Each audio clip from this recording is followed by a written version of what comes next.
Join us is someone who knows exactly how the Ukrainian voice sounds in Washington. Andriy Dobryansky, Director of Communication at the Ukrainian Congress Committee of America. We'll talk about what America hears about Ukraine and what's going on in global politics. Andriy, hello. Hello. Thank you for having me on.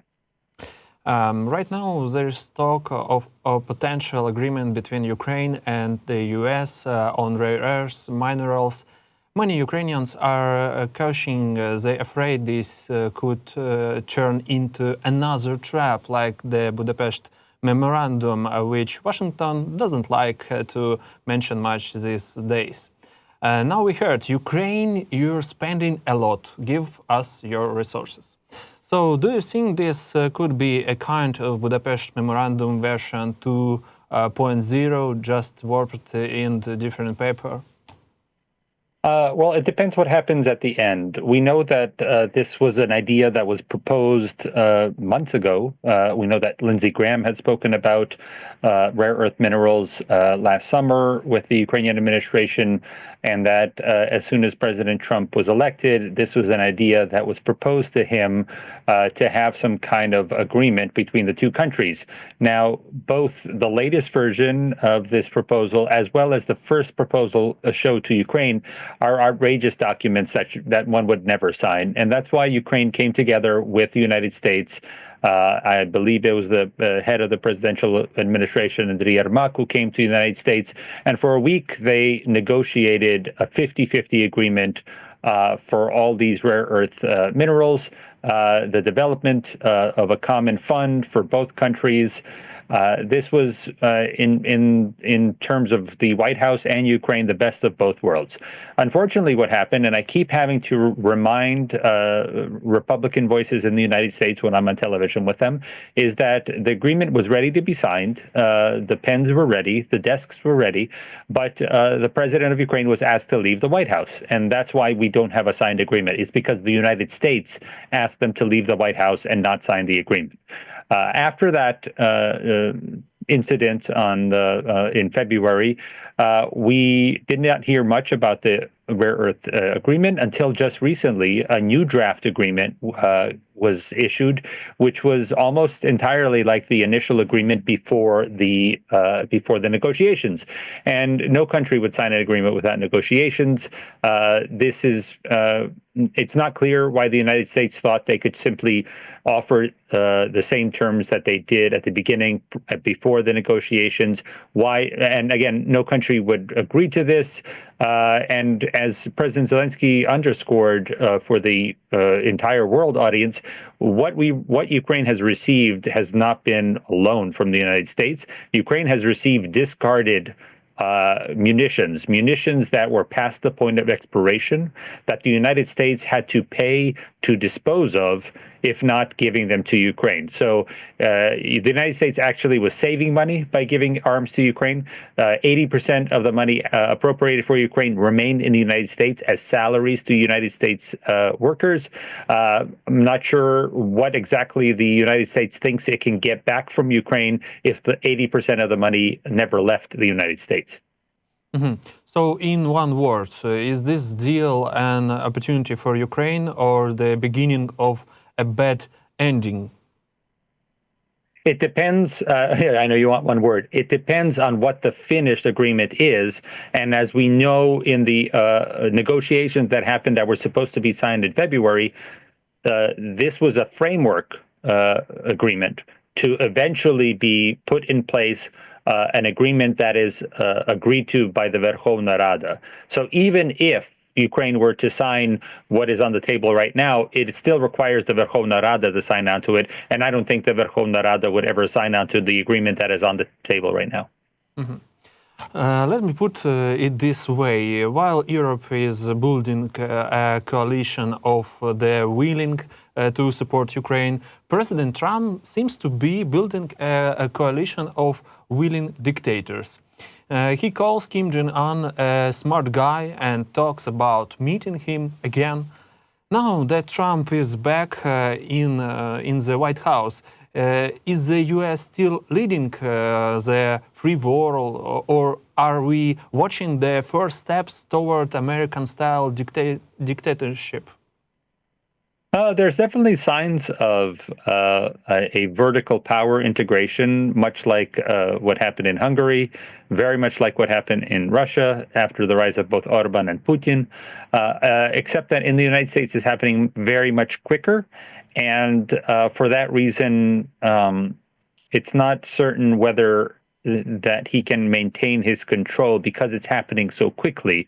There is the old adage that if you boil a frog slowly, the frog never knows that it's being cooked. And that is what happened in the countries that I just mentioned. Slowly over time, rights were taken away, but not quick enough that people revolted against them. Things are happening much quicker in the United States, and it's going to be interesting to see what the end result is, whether there'll be a sharp political backlash to that or not. And that's one of the reasons that President Trump is working so quickly. As to whether the American country remains a part of the democratic world, if there is no change politically, if there is no backlash in stopping of President Trump, I believe that President Trump would love to begin the process of removing the United States from NATO this year. We see that in his antagonization of different countries, including Denmark, Canada, other NATO alliance members, and then crucially, the United States is moving away from being the Supreme Allied Commander. So 5 Supreme Allied Commanders have chaired the Transatlantic Alliance. They have all been American, and we are looking now to the first non-American being the Supreme Allied Commander, a sign that the United States does not want to be involved in the European territory as a whole, and really pulling back its resources, as we've seen from the destruction of USAID and even Voice of America around the world. Okay, President Trump keeps repeating one of Putin's key talking points, that the war started because Ukraine want to join NATO. But for Ukraine, this is a dangerous narrative.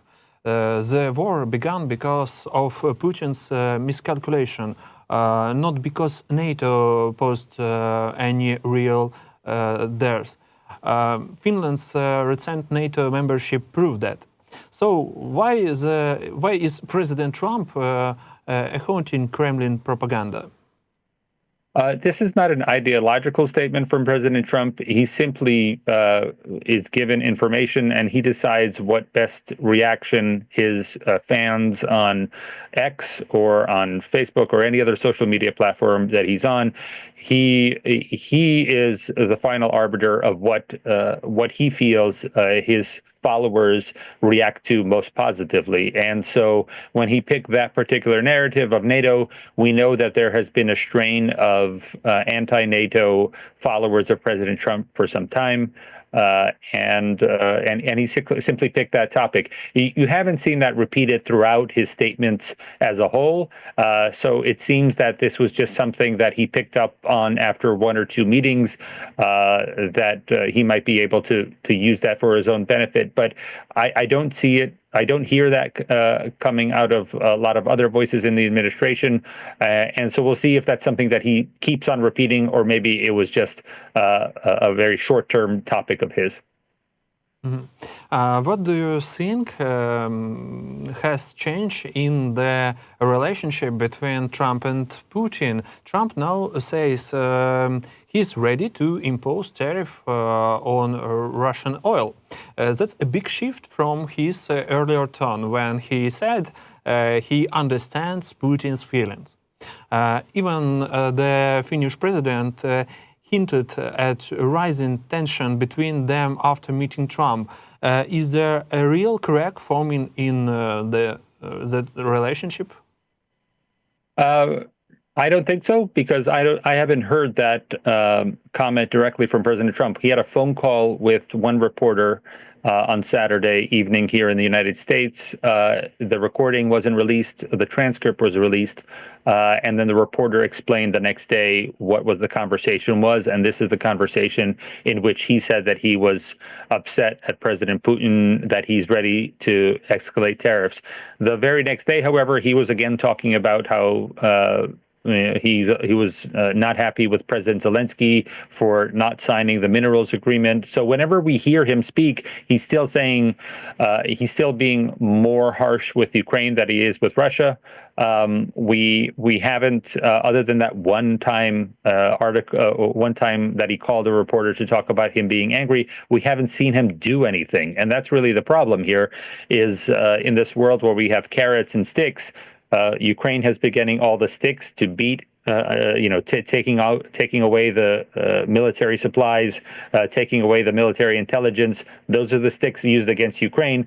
Russia seems to get only carrots. Russia does not get any sticks, any punishment for rejecting the ceasefire that Ukraine agreed to, rejecting this temporary ceasefire by attacking more locations in Ukraine. And there is no punishment. So until we see any actual punishment being given to Russia, like the sanctions, like any number of actions, then we'll know that President Trump has changed his mind. But at this point, we may have that one conversation, but other than that, it's still being much harsher against Ukraine than he is against Russia. So to sum it up, would you say Trump is leading America in the right direction? And is this really what ordinary Americans wanted when they voted for him, for Trump? I think in general, the right track, wrong track shows that Americans are tiring of the president's actions. The one area that he still has a popularity in is his rhetoric about immigration in the United States, although we are just approaching the time where he will begin deporting almost 1 million people within the next month, and that includes 250,000 Ukrainians who have come to the United States since 2022.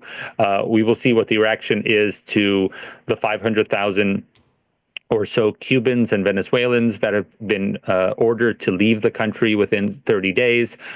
We saw this horrible action about innocent men being sent to El Salvador.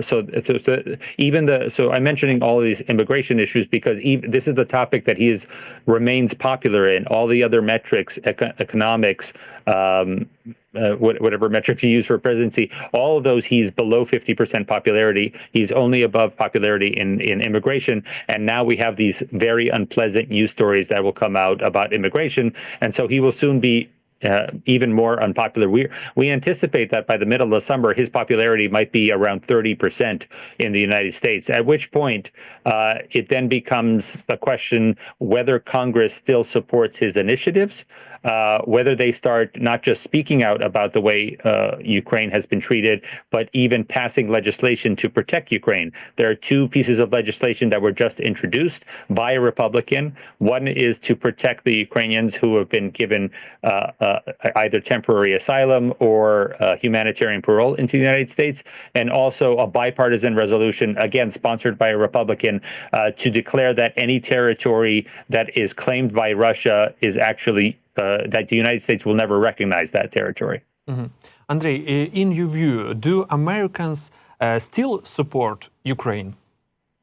Oh, yes, absolutely. Poll after poll, absolutely, you'll see the support. But you'll see that just from driving around the country. I just drove the extent of New York State for a conference this past weekend. Ukrainian flags all along highways and people's individual homes. We just saw that in declarations made on the 3rd anniversary of the war. On February 24th, you had Republican governors, mayors, state legislatures, all issuing proclamations in support of Ukraine. The support for Ukraine is very active on the local level. So no matter what President Trump says or some of his supporters in Washington, throughout the country, the American people are still behind Ukraine. Thank you, Andriy, for this interview. Andriy Dobryansky, Director of Communication at the Ukrainian Congress Committee of America. Thank you, Andriy. Thank you.